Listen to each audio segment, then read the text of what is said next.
Hello बच्चों, कैसे हो आप? उम्मीद करता हूँ अच्छे होंगे और अपनी पढ़ाई बहुत अच्छे से कर रहे होंगे। स्वागत करता हूँ आपके अपने यूट्यूब चैनल एडवांस क्लासेस पर। तो बच्चों, प्यारे बच्चों, आप लोगों को पता है कि लेक्चर नंबर 1 आपका हो चुका है। तो जैसा कि स्लाइड के अंदर दे रखा है, आप लोगों का भी इस बैच में फिजिक्स स्पेशल बैच चल रहा है, जो कि क्लास 12 के स्टूडेंट के लिए होने वाला है। और इसके अंदर आपकी पहली यूनिट अभी स्टार्ट हुई है, इलेक्ट्रोस्टैटिक यानी स्थिर वैद्युत की। क्लियर है?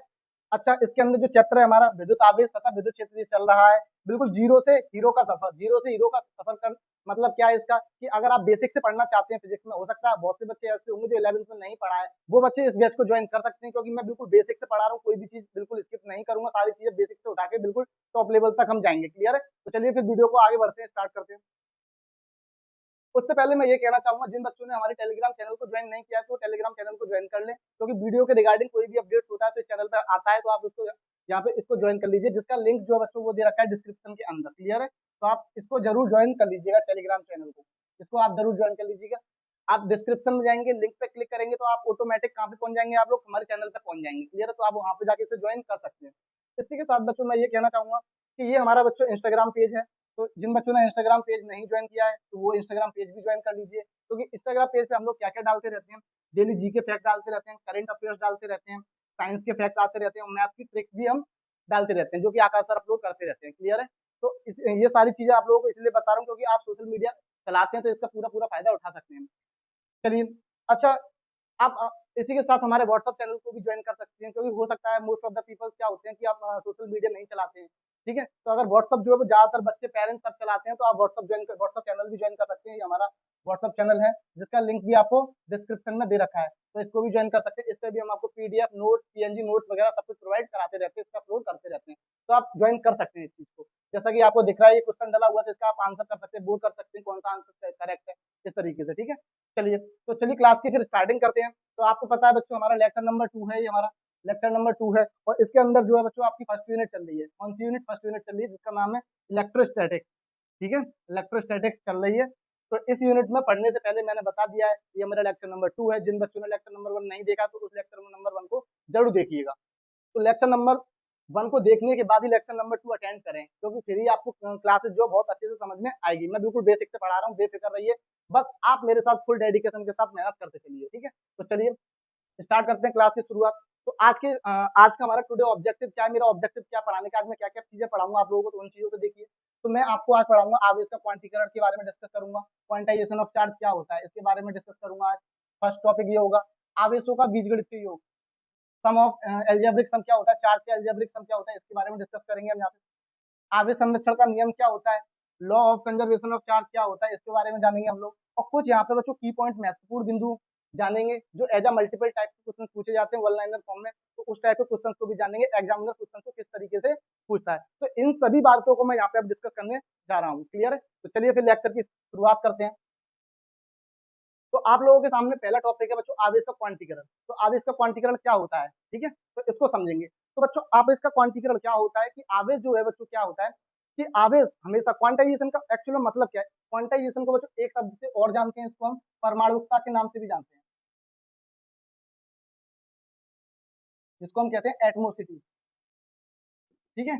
यानी ऐसे भी आ सकता है कि आवेश का क्वांटाइजेशन क्वांटाइजेशन क्या होता है, यानी आवेश का परमाणुकता क्या होता है, परमाणुकता से आप क्या समझते हैं, इस तरीके से क्वेश्चन पूछा जाता है।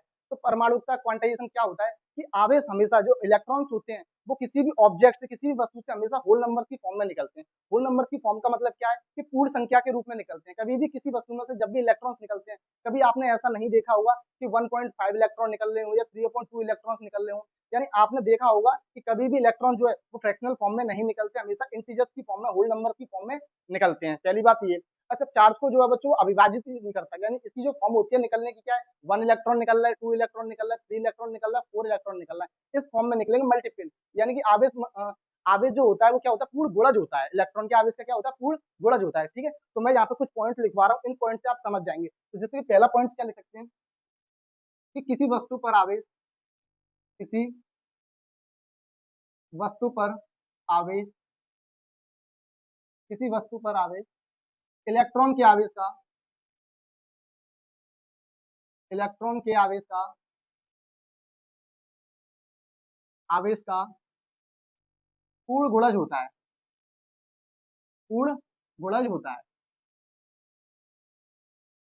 गुणज का मतलब बेटा मल्टीपल होता है। पहला पॉइंट आपको याद रखना है कि किसी वस्तु पे आवेश जो होता है वो इलेक्ट्रॉन के आवेश का क्या होता है, पूर्ण गुणज होता है, मल्टीपल फॉर्म में 1 2 3 इस तरह से इलेक्ट्रॉन लगातार निकलते रहते हैं। क्लियर है। दूसरा पॉइंट क्या है बच्चों कि किसी वस्तु पर आवेश, किसी वस्तु पर न्यूनतम आवेश, किसी वस्तु पर न्यूनतम आवेश कितना होता है बच्चों, माइनस का 1.6 10 की पावर माइनस के 19 कूलाम।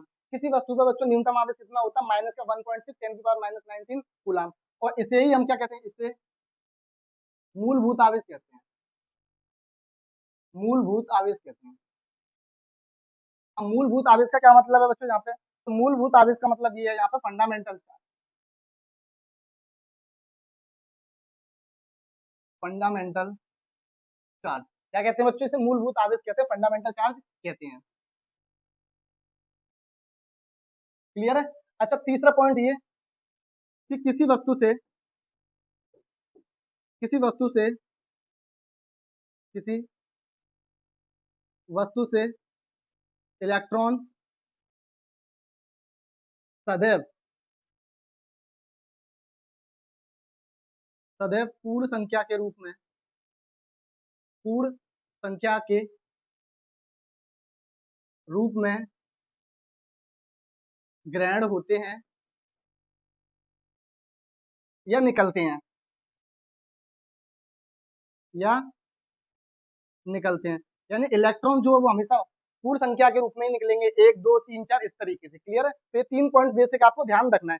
इसी के साथ बच्चों इसका जो फॉर्मूला होता है वो क्या होता है उसको देख लीजिए। तो इसका जो फॉर्मूला होता है बच्चों, ये इसका सूत्र जो होता है वो होता है, इसका जो सूत्र होता है बच्चों तो वो होता है क्यू इजकस to plus minus N E. क्या होता है बच्चों, क्यू इजकस to plus minus N E. तो इस बात को आपको ध्यान रखना है।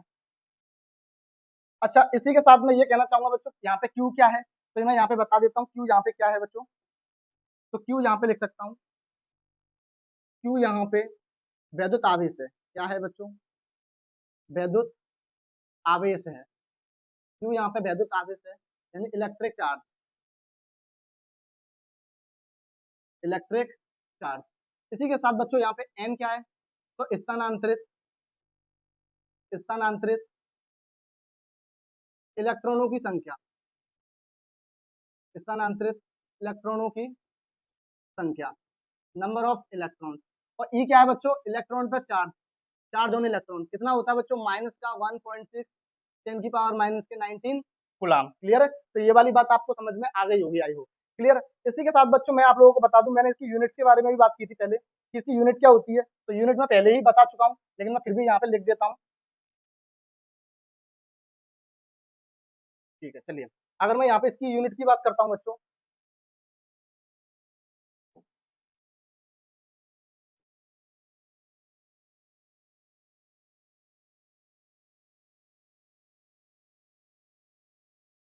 चलिए तो इसकी यूनिट की बात कर लेते हैं यहाँ पे। तो मैं इसकी यूनिट की बात यहाँ करता हूँ, तो इसकी यूनिट की बात करते हैं यहाँ पे। तो इसका यूनिट बेटा मात्रक क्या होता है, तो इसकी यूनिट क्या होती है बच्चों, तो इसका मात्रक क्या होता है, तो अब इसका मात्रक क्या होता है फटाफट से बताइए, क्योंकि मैं पहले भी बता चुका हूँ। तो इसकी मात्रक क्या होता है बच्चों यहाँ पे, तो इसका जो मात्रक होता है मैं बता चुका हूँ, वो क्या होता है, कूलाम होता है। क्या होता है बच्चों, अब इसका मात्रक क्या होता है बच्चों, कूलाम होता है। तो ये मैं पहले बता चुका हूँ। इसी के साथ मैं ये कहना चाहूंगा बच्चों, इसकी डायमेंशन क्या होती है बच्चों, इसकी विमा बताइए फटाफट से, इसकी विमा क्या होती है। तो बच्चों इसकी बीमा क्या होती है बताएं जल्दी से। तो इसकी बीमा जो होती है बच्चों वो क्या होती है, 80। और बीमा को हमेशा बच्चों ब्रैकेट के अंदर क्लोज जरूर करते हैं, ये इसको रिप्रेजेंट करने का एक तरीका होता है। इसी के साथ मैं ये कहना चाहूंगा कि इसकी बच्चों क्वांटिटी कैसी है, आवेश जो है वो कैसी क्वांटिटी है, राशि कैसी है, ये भी पूछ लिया था कैसी राशि है। तो आपको ध्यान रखना है कैसी क्वांटिटी है ये, बताइए फटाफट से कमेंट करिए कैसी क्वांटिटी है बच्चों ये। तो ये जो क्वांटिटी है बच्चों कैसी है, अदिश राशि है, यानी इसमें बच्चों दिशा की आवश्यकता नहीं होती। स्केलर बोलते हैं इंग्लिश में, क्या बोलते हैं बच्चों, स्केलर क्वांटिटी, स्केलर क्वांटिटी बोलते हैं। तो आई होप आपको ये वाली बात समझ में आ गई होगी। क्लियर है। अब मैं बच्चों इस फॉर्मूले को लगा के दिखाता हूँ। मैंने आपको क्या फॉर्मूला पढ़ाया बच्चों, कि मैंने आप लोगों को फॉर्मूला पढ़ाया क्यू इक्वल्स टू एन। अभी अभी मैंने लिखाया बच्चों फॉर्मूला, क्या पढ़ाया बच्चों आपको मैंने, अभी आपको जो फॉर्मूला मैंने आपको लिखाया है वो लिखाया Q equals to plus minus n. ये मैंने आप लोगों को अभी फॉर्मूला पढ़ा दिया है। क्लियर है। Q यहाँ पे वैद्युत आवेश होता है, N यहाँ पे इलेक्ट्रॉनों की संख्या होती है, E यहाँ पे क्या होता है, एक इलेक्ट्रॉन पे आवेश कितना होता है, माइनस का 1.6 10 की पावर माइनस के 19। क्लियर है। और अगर ये प्लस का कर देंगे, प्लस का 1.6 10 की पावर माइनस के 19 कूलम, तो ये होता है प्रोटॉन पे। प्रोटॉन और इलेक्ट्रॉन पे जो वैल्यू होती है वो सेम होती है, यानी इनका मैग्नीट्यूड सेम होता है, बट नेचर दोनों का अपोजिट। इलेक्ट्रॉन पे माइनस का होता है और प्रोटॉन पे पॉजिटिव पे। क्लास 10th में जब मैं था तो हमारे एग्जाम में क्वेश्चन आया था कि इलेक्ट्रॉन पे चार्ज कौन सा होता है, उसमें से एक इलेक्ट्रॉन पे मतलब माइनस का सिंबल नहीं लगाया था, हम लगा के आ गए थे प्लस पे, तो वो गलत हो गया था। इलेक्ट्रॉन पे एक्चुअल चार्ज कितना होता है, माइनस का 1.6 10 की पावर माइनस के 19 कूलम, प्रोटॉन पे प्लस का 1.6 10 की पावर माइनस के 19 कूलम। तो दोनों की वैल्यू सेम है, बट साइन दोनों के अलग अलग है। प्रोटॉन पे प्लस का होता है, इलेक्ट्रॉन पे माइनस का होता है। इस बात को आपको ध्यान रखना। और इसी को हम लोग क्या कहते हैं बच्चों, मूलभूत आवेश कहते हैं, फंडामेंटल चार्ज कहते हैं। किसी वस्तु पे न्यूनतम आवेश कितना हो सकता है, माइनस के 1.6 10 की पावर माइनस के 19 कूलम। क्लियर है। चलिए, अच्छा इसी के साथ बच्चों मैं जैसे एग्जांपल देता हूँ, क्वेश्चन कराता हूँ। क्वेश्चन कैसे पूछा जाएगा आप लोगों से, तो क्वेश्चन पूछा इस तरीके से जाएगा कि किसी वस्तु पर, जैसे कि एग्जांपल कराता हूँ मैं आपको, ये एक क्वेश्चन पूछा गया है कि किसी वस्तु पर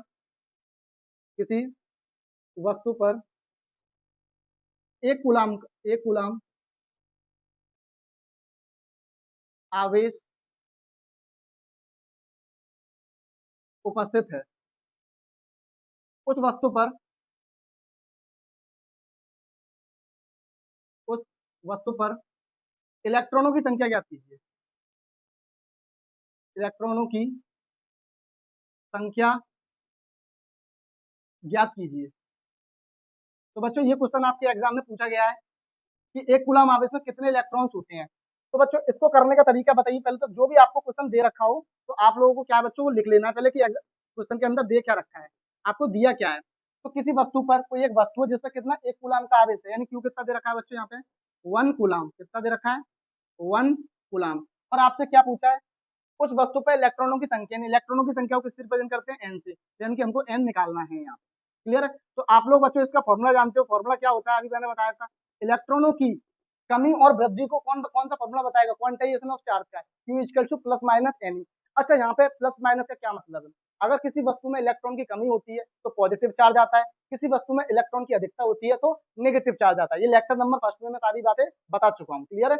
चलिए, तो अब बच्चों मैं यहाँ पे अगर इसका फॉर्मूला लगाऊं तो इसका फॉर्मूला क्या होता है बच्चों, Q equal to plus minus n. Clear है। चार्ज के मुझे यहाँ से बच्चों एन निकालना है, तो एन इक्वल टू क्या हो जाएगा बच्चों, Q अपॉन ई। अगर मैं यहाँ पे इन दोनों की वैल्यू रखूँ बच्चों यहाँ पे, तो इसकी वैल्यू कितनी है बच्चों, Q की 1। तो एक इलेक्ट्रॉन पर चार्ज कितना होता है बच्चों, 1.6 10 की पावर माइनस के 19 कूलम।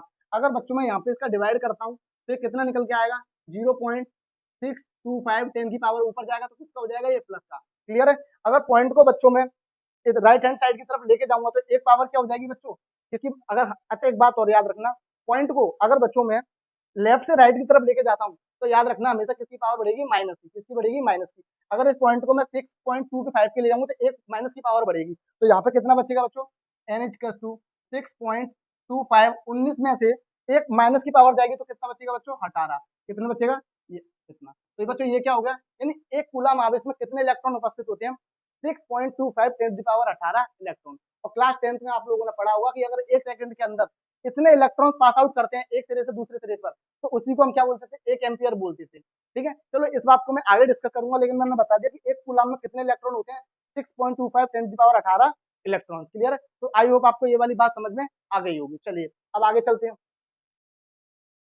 चलिए अब बात करता हूँ बच्चों आवेश के बीजगणितीय योग, एडिविटी ऑफ चार्जेस क्या होता है, यानी बच्चों एडिविटी ऑफ चार्जेस क्या होता है, the sum of algebraic sum क्या होता है बच्चों। तो बच्चों इसको मैं बताना चाहूंगा, एडिविटी ऑफ चार्जेस क्या होता है कि आवेशों का, हमेशा याद रखिएगा बच्चों कि आवेशों का सदैव सदैव बीजगणितीय योग होता है, बीजगणितीय योग होता है।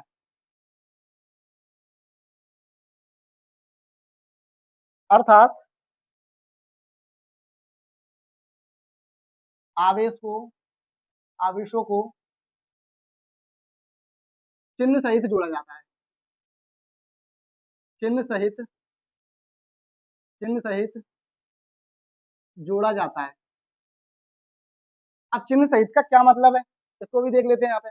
इसका मतलब ये है बच्चों, अगर आपको बच्चों जैसे कि चार्ज दे रखा हो इस तरीके से, आपको चार्ज दे रखा हो Q equal to 5 coulomb, clear है। Q1 दे रखा है और आपको Q2 दे दिया बच्चों यहाँ पे।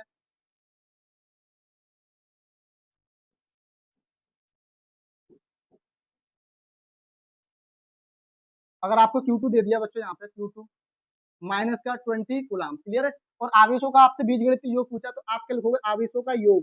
आवेशों का हमेशा क्या होता है, योग, आवेशों का योग। तो बच्चों अगर मैं यहाँ से आवेशों का योग निकालूं तो क्या हो जाएगा, Q1 प्लस Q2। तो Q बराबर क्या हो जाएगा, Q1 की वैल्यू कितनी दे रखी है बच्चों, 5 प्लस, और ये कितना दे रखा है बच्चों, माइनस का 20। तो Q बराबर यहाँ पे कितना आ जाएगा बच्चों, 5 माइनस के 20, तो Q इक्वल टू माइनस के 15 गुलाम। तो इस तरीके से बच्चों हम चार्ज को निकालेंगे यहाँ पे। अगर बच्चों आपको अगर दे रखा है, अगर प्लस माइनस में दे रखा है तो उनको चिन्ह सही जोड़ा जाएगा। जैसा साइन दे रखा है अगर माइनस का, तो माइनस का ही रखा जाएगा, क्लियर है। तो यहाँ पे कितना आ जाएगा, माइनस के 15 गुलाम, ठीक है। चलिए इस तरीके से आप लोगों को समझ में आ गया, वाली बात आई होगी आपको समझ में आ गई होगी, क्लियर है। तो चलिए अब बात करेंगे बच्चों यहाँ पे आवेश संरक्षण का नियम, law of conservation of charge क्या होता है, इसको और समझ लेते हैं यहाँ पे। तो बच्चों आवेश संरक्षण का नियम आप लोगों ने जैसा कि क्लास 9th और 10th में आपने पढ़ा हुआ, ऊर्जा संरक्षण का नियम। ऊर्जा संरक्षण का नियम क्या कहता है, ऊर्जा को ना तो उत्पन्न किया जा सकता है ना ही नष्ट किया जा सकता है, सिर्फ एक रूप से दूसरे रूप में क्या किया जा सकता है, परिवर्तन किया जा सकता है। Energy neither be created nor be destroyed, it convert to one form to another form. इस तरीके से आप लोगों ने पढ़ा होगा। तो बच्चों इसी तरह आवेश है यहाँ पे, आवेश को ना तो हम उत्पन्न कर सकते हैं ना नष्ट कर सकते, सिर्फ एक बॉडी से दूसरी बॉडी पे क्या कर सकते हैं, ट्रांसफर कर सकते हैं। तो इस बात को यहाँ पे लिख सकते हैं, इसको भी आप पॉइंट में लिख सकते हैं कि आवेश को ना तो नष्ट कर सकते हैं, नष्ट कर सकते हैं, ना ही उत्पन्न कर सकते हैं, उत्पन्न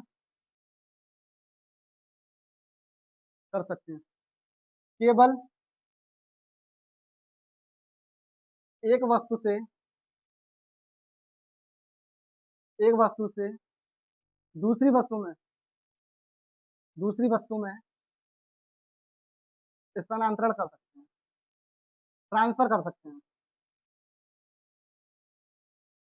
कर सकते हैं, क्लियर है। तो आप लोगों को पहला पॉइंट समझ में आ गया होगा, आवेश को ना तो उत्पन्न कर सकते हैं ना नष्ट कर सकते हैं, सिर्फ एक ऑब्जेक्ट से दूसरे ऑब्जेक्ट में क्या कर सकते हैं, ट्रांसफर कर सकते हैं, क्लियर, क्लियर है।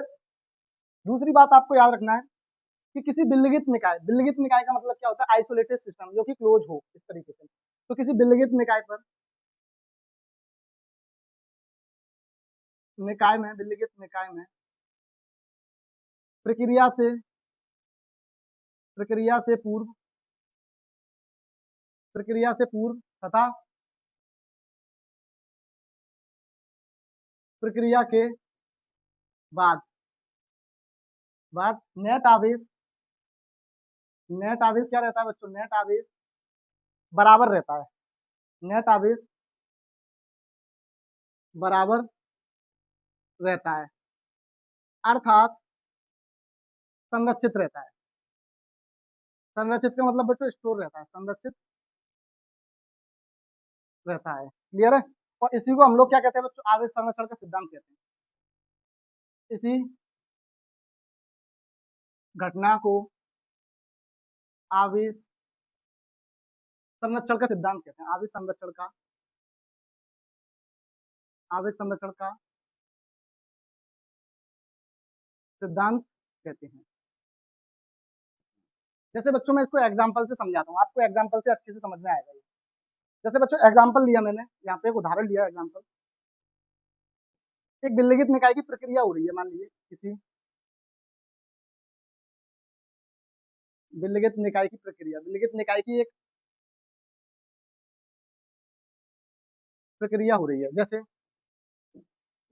बच्चों यहाँ पे एक रिएक्शन करा रहा हूँ मैं, यहाँ पे से Na प्लस Cl नेगेटिव। तो बच्चों यहाँ से हमारा क्या बनना है, जो उत्पाद है वो क्या बनना है बच्चों, NaCl।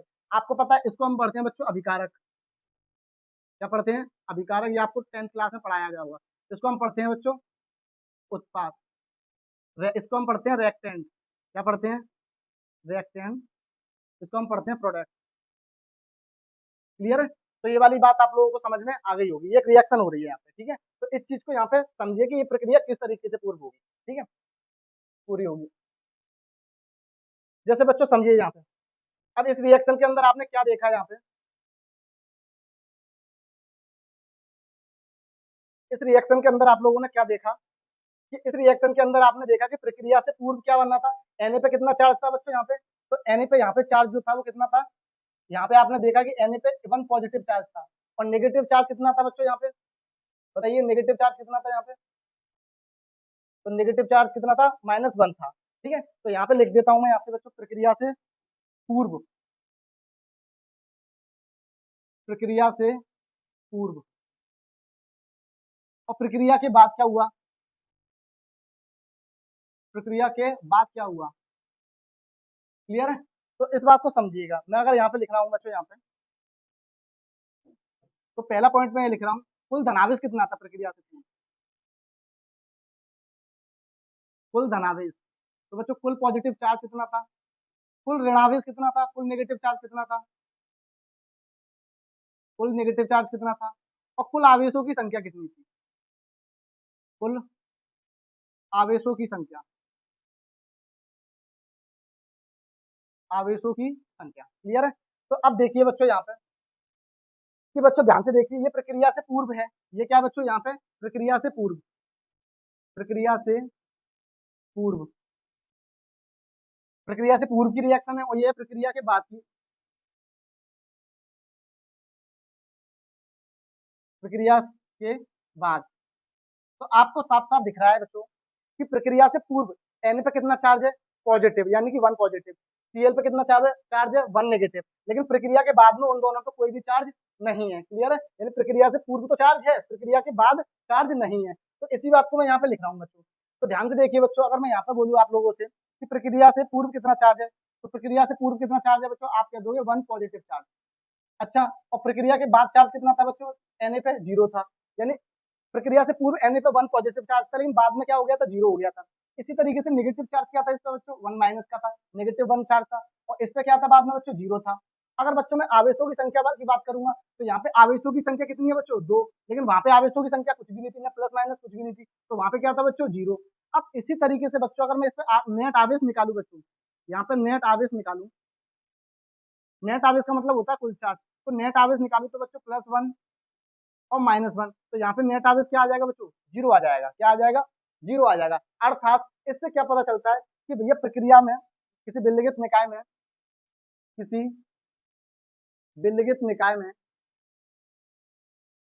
विलगित निकाय में, निकाय में कुल, कुल धनावेश, कुल धनावेश, कुल ऋणावेश, कुल ऋणावेश, कुल ऋणावेश एवं आवेशों की संख्या, आवेशों की, आवेशों की संख्या, संख्या संरक्षित रह भी सकती है, रह भी सकती है, और नहीं भी, जरूरी नहीं है कि बेटा वो संरक्षित ही रहे, संरक्षित रह भी सकती है और नहीं भी।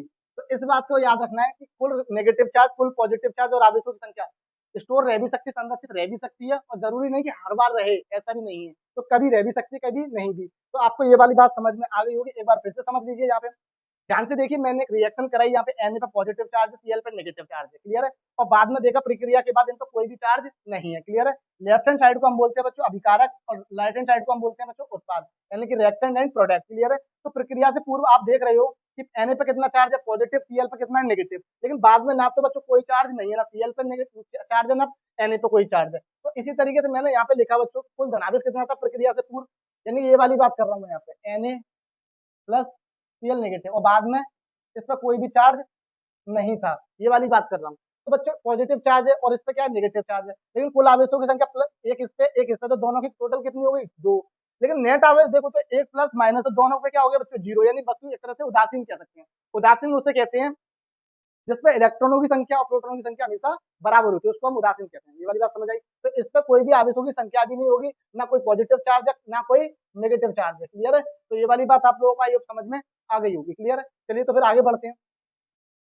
अब मैं बात करूंगा बच्चों कुछ महत्वपूर्ण बिंदु। तो महत्वपूर्ण बिंदु क्या है, इस बात को ध्यान से रखना। एक एक नंबर के क्वेश्चन ऑब्जेक्टिव में पूछे जाते हैं क्वेश्चन यहाँ से, ठीक है। तो पहला महत्वपूर्ण बिंदु क्या है बच्चों, इसको देखिए यहाँ से। तो पहला महत्वपूर्ण बिंदु ये है कि आपको याद रखना है बच्चों कि आवेश जो होता है बच्चों, आवेश अचर होता है। क्या होता है? अचर होता है। अचर मतलब कांस्टेंट होता है। अर्थात अर्थात आवेश आवेश वेग पर निर्भर नहीं करता। वेग पर निर्भर नहीं करता। क्लियर है? यानी आवेश जो होता है बच्चों वो हमेशा कांस्टेंट रहता है। अगर उस चार्ज पार्टिकल को आप मोशन कराते हो तब भी चार्ज नहीं बदलेगा, चार्ज हमेशा कांस्टेंट रहता है। बट अगर किसी बॉडी का द्रव्यमान होता है वो वस्तु के वेग के साथ क्या हो जाता है, बदल जाता है। तो यहाँ पे दूसरा पॉइंट लिख सकते हैं, परंतु द्रव्यमान वस्तु के वेग के साथ वस्तु के वेग के साथ परिवर्तित हो जाता है। परिवर्तित हो जाता है। क्लियर है? इस बात का कहने का क्या मतलब है, जैसे सपोज बच्चों समझिए कोई वस्तु है बच्चों यहाँ पे एम नॉट द्रव्यमान की कोई वस्तु है। एम नॉट द्रव्यमान की कोई वस्तु है जिसको वी वेग से क्या है, गतिशील है। वी वेग से गतिशील है। तो बच्चों इसका मास जो है वो क्या हो जाता है, चेंज हो जाता है। तो उसका जो फॉर्मूला है बच्चों वो होता है डेल्टा एम बराबर अंडर रूट में 1 - b² c²। क्लियर है? तो ये इसका क्या होता है बच्चों, फॉर्मूला होता है। ठीक है। तो अब यहाँ पे बच्चों ये क्या है, यहाँ पे डेल्टा एम क्या है, द्रव्यमान में परिवर्तन। द्रव्यमान में परिवर्तन। द्रव्यमान में एक्चुअल में परिवर्तन कितना हुआ, स्टार्टिंग में क्या था, बाद में क्या था। और यहाँ पे बच्चों एम नॉट हो रहा है, यहाँ पे एम नॉट लिख लीजिएगा, यहाँ पे ये एम नॉट हो रहा है यहाँ पे। ठीक है, एम नॉट। तो यहाँ पे एम नॉट क्या है बच्चों, यहाँ पे तो एम नॉट है बच्चों यहाँ पे प्रारंभिक द्रव्यमान। प्रारंभिक द्रव्यमान, इनिशियल मास। क्लियर है? और वी यहाँ पे क्या है, वस्तु का वेग। वस्तु का वेग। और सी क्या है बच्चों, यहाँ पे प्रकाश की चाल। प्रकाश की चाल। प्रकाश की चाल कितनी होती है बच्चों, प्रकाश की चाल तो 3 × 10⁸ मीटर पर सेकंड। किसमें होती है, इन वैक्यूम। इन वैक्यूम किसमें होती है बच्चों, ये वैक्यूम बोले तो निर्वात। तो निर्वात में प्रकाश की चाल इतनी होती है, या एयर में भी कह सकते हैं। एयर में एक्चुअल में होती है 2.99 × 10⁸, लेकिन अप्रोक्सीमेटली उसको 3 × 10⁸ की मान के चलते हैं। क्लियर है? तो आई होप आपको ये बात समझ में आ गई होगी। तो इस बात से क्या है कि द्रव्यमान जो होता है बच्चों, द्रव्यमान जो है देख सकते हैं कि द्रव्यमान द्रव्यमान इस सूत्र के द्वारा इस सूत्र के द्वारा परिवर्तित हो जाता है। परिवर्तित हो जाता है। क्लियर है? इस बात को आपको ध्यान रखना, परिवर्तित हो जाता है। यानी चार्ज जो होता है वो कांस्टेंट रहता है, चार्ज नहीं बदलता, बट मास चेंज हो जाता है। अगर उसको हम वेलोसिटी मोशन कराते हैं यानी गतिशील कराते हैं वी वेलोसिटी के साथ, तो उसका मास क्या हो जाता है, चेंज हो जाता है। उसका फॉर्मूला ये होता है डेल्टा एम बराबर m not upon under root में 1 - b² क्लियर है? चलिए तो 2 पॉइंट आप लोगों को क्लियर हो गए। तीसरा पॉइंट क्या है बच्चों, उसको देख लीजिए। तो तीसरा पॉइंट यहाँ पर ये है बच्चों, जैसे समझिए ध्यान से। अगर कोई मास है बच्चों, जैसे कि कोई बॉडी है, मान लीजिए ये कोई एक बॉडी है जो कि जिस पे चार्ज क्या है बच्चों, क्यू चार्ज है। क्या है बच्चों, क्यू चार्ज है। और जो कि ये किसमें है बच्चों, अभी रेस्ट में है। किसमें है बच्चों, रेस्ट यानी विराम अवस्था में है। तो अगर कोई चार्ज पार्टिकल बच्चों रेस्ट पोजीशन में होता है, तो हमेशा याद रखना कोई भी चार्ज पार्टिकल रेस्ट पोजीशन में होता है तो हमेशा वो इलेक्ट्रिक फील्ड जनरेट करता है। क्या करता है बच्चों, इलेक्ट्रिक फील्ड जनरेट करता है। तो याद रखना क्या प्रोड्यूस करेगा, इलेक्ट्रिक फील्ड, वैद्युत क्षेत्र का उत्पन्न करता है। वैद्युत क्षेत्र उत्पन्न करता है। उत्पन्न करता है। क्लियर है? तो पहला पॉइंट आपको ये याद रखना है। दूसरा पॉइंट बच्चों आपको याद रखना है, अगर कोई चार्ज पार्टिकल, मान लीजिए कि ये चार्ज पार्टिकल है, अगर ये चार्ज पार्टिकल बच्चों कांस्टेंट वेलोसिटी के साथ मोशन करता है। क्या बच्चों, इसकी जो वेलोसिटी है वो क्या है बच्चों, कांस्टेंट है। अगर वेलोसिटी कांस्टेंट है तो बच्चों इसका त्वरण क्या होगा, 0 होगा। अगर वेलोसिटी कांस्टेंट है तो बच्चों आपको याद रखना है ये जो बॉडी है जिसमें क्यू चार्ज जो कांस्टेंट वेलोसिटी के साथ मोशन कर रहा है, तो ये बच्चों यहाँ पे वैद्युत क्षेत्र उत्पन्न करेगा, वैद्युत क्षेत्र उत्पन्न करेगा, प्लस चुंबकीय क्षेत्र भी उत्पन्न करेगा, चुंबकीय क्षेत्र भी उत्पन्न करता है,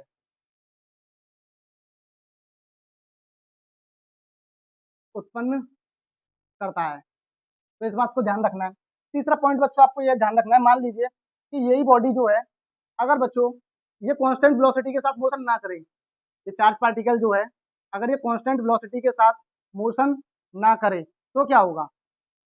क्लियर है? अगर ये कांस्टेंट वेलोसिटी के साथ मोशन ना करे तो क्या होगा बच्चों यहाँ पे कि ये बच्चों वैद्युत क्षेत्र भी उत्पन्न करेगा,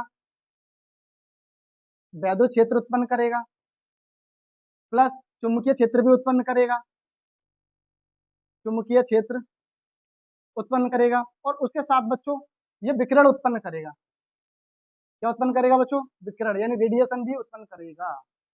तो बच्चों ये 3 नंबर के क्वेश्चन पूछे जाते हैं। अगर कोई चार्ज पार्टिकल रेस्ट पोजीशन में तो कौन सा फील्ड उत्पन्न करता है? तो आपको याद रखना है इलेक्ट्रिक फील्ड, वैद्युत क्षेत्र उत्पन्न करेगा। कांस्टेंट वेलोसिटी के साथ मोशन करेगा तो कौन से क्षेत्र उत्पन्न करता है? वैद्युत क्षेत्र के साथ चुंबकीय क्षेत्र भी उत्पन्न करता है। लेकिन कांस्टेंट वेलोसिटी के साथ मोशन ना करे, किसी डिफरेंट वेलोसिटी से मोशन करता है, यानी वेलोसिटी बार बार चेंज करता है, तो उस कंडीशन में क्या करता है बच्चों? इलेक्ट्रिक फील्ड जनरेट करेगा हमारा। क्या करेगा बच्चों? Electric field, electric field plus magnetic field, magnetic field plus radiation, ये तीनों चीजें उत्पन्न करेगा। कब? कंडीशन जब वो चार्ज पार्टिकल कांस्टेंट वेलोसिटी के साथ मोशन ना करे। क्लियर है? तो आई होप आपको ये बात समझ में आ गई होगी। चलिए चलिए, तो वीडियो पसंद आई हो तो वीडियो को लाइक कीजिए, और वीडियो सबसे ज्यादा आपको क्या है, सब बच्चों में ज्यादा से ज्यादा वीडियो को शेयर कर दीजिए, क्योंकि आपको फिजिक्स बहुत बेसिक से पढ़ाई जा रही है यहाँ पे, जिससे कि आपको सारे कॉन्सेप्ट यहाँ पे क्लियर हों। अगर फिर भी वीडियो में कोई प्रॉब्लम हो कैसी भी, तो आप कमेंट करिएगा, हम उसका आंसर देने की जरूर कोशिश करेंगे। चलिए मिलते हैं फिर नेक्स्ट वीडियो में। Thank you.